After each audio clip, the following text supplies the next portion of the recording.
So you want to hike into the Grand Canyon. The Bright Angel Trail to the 1.5 mile rest house is a great beginner hiking trail in the Grand Canyon. By the end of this video, you will learn what you need to get started. Warning, you need to watch the whole video as there are at least 4 things we will discuss that if not planned for can kill you. But first, a little history on the trail and its significance. The current Bright Angel Trail has been used for many years by the Havasupai people. Indian Garden at 4.5 miles from the rim and trailhead was important to Havasupai for the year-round water and fertile land in that location, which they used to grow food. In the early 1900s, entrepreneurs improved the trail, registered it as Bright Angel Toll Road, built a hotel at the rim, and charged $1 to use the trail to get to the Colorado River and mining sites in the canyon. Much of the Grand Canyon's history is situated with the Havasupai earlier and capitalist endeavors in the late 1800s and early 1900s. During the early 1900s, the National Park Service noticed the exploit and need for conservation and were able to take ownership of the trail, involving much effort at the end of the 1920s. Over the next 10 plus years, the National Park Service developed the trail and added rest houses, including the 1.5 mile rest house we are talking about and preparing to hike to today. We will talk more about the trail soon, and now let's discuss how to find the trailhead. There is parking near Village Loop Drive between the railroad station and the Hermit Road shuttle stop. Up the hill, the rim and trailhead is just west of Bright Angel Lodge and the Kolb Studio. You will notice a corral for the mules at the trailhead as well as a water fill station. Check the trailhead for any news or communications about the trail for any last minute posts. The trailhead is at an elevation of 6,850 feet. We haven't talked about anything that can kill you yet, but we are getting close. Right now, here's a summary of the trail. As the name implies, the Bright Angel Trail is 1.5 miles to the first rest house and 3 miles round trip. The elevation change is 1,120 feet. For perspective, the elevation between the rest house and the rim is the same height as 3 World Trade Center in New York City. The trail continues further, but this was all we had time and ability to complete. The trail is improved, but has varying steps and uneven terrain. Due to the elevation change and summer heat, we consider it a moderate to difficult hike. For every hour you hike down into the canyon, plan on 2 hours back up to the rim. We consider this a 3-hour hike, so plan at least half a day. There are 2 tunnels. The first tunnel is 0.18 miles from the trailhead at 6,708 feet elevation.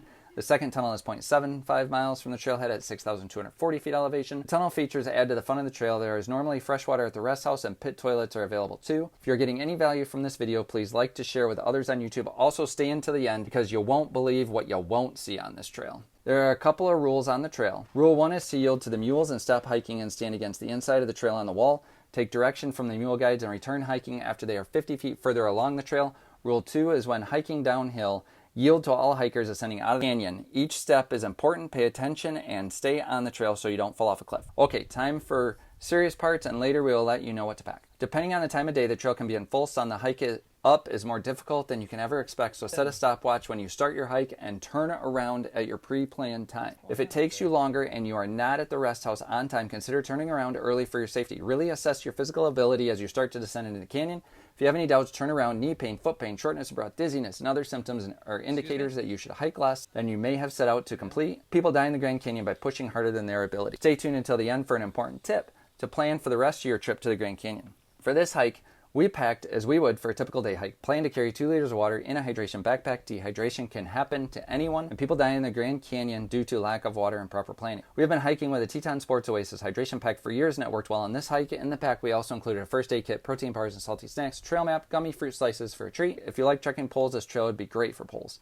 Finally, take your phone, camera, and binoculars if you want photos and videos of your hike and want an enhanced view of the canyon. Here are some items you can expect to see on the trail if you pay attention. The hike provides different perspectives of the canyon as you descend in elevation. On the walls next to the trail are petroglyphs for those with a more keen eye. We enjoyed watching bighorn sheep. Keep your distance as we saw one get agitated when unknowing hikers got too close and they can kill. Mules work this trail carrying riders and supplies into the canyon. It is also an active hike on an improved trail with varying terrain that keeps hikers focused and engaged. The geology changes. The start of the trail begins in the Supai region and the rest house is in the red wall limestone layer. Later we will discuss more about the trail, and now let's discuss what to wear and what gear to use. We hiked in the summer, so we can't really speak for the winter season. Check the weather at Grand Canyon Village as well as Phantom Ranch. The temperatures between the two can vary 25 degrees, and even hiking to the 1.5 mile rest house, it gets hotter. We recommend wearing layers and then using your pack to carry the layers as you shed them through your hike. Make sure to wear sunscreen, sunglasses, and a hat to protect you from the sun. Heat exhaustion happens on this hike, so be prepared. Hiking shoes are helpful on this hike for stability and traction. I use Merrell's. Hikers are not needed, however, you need to wear good supportive closed-toed shoes with good traction. We'll put Amazon affiliate links in our description to help you further understand the gear we packed. If you purchase after clicking on the link, we may earn a small commission.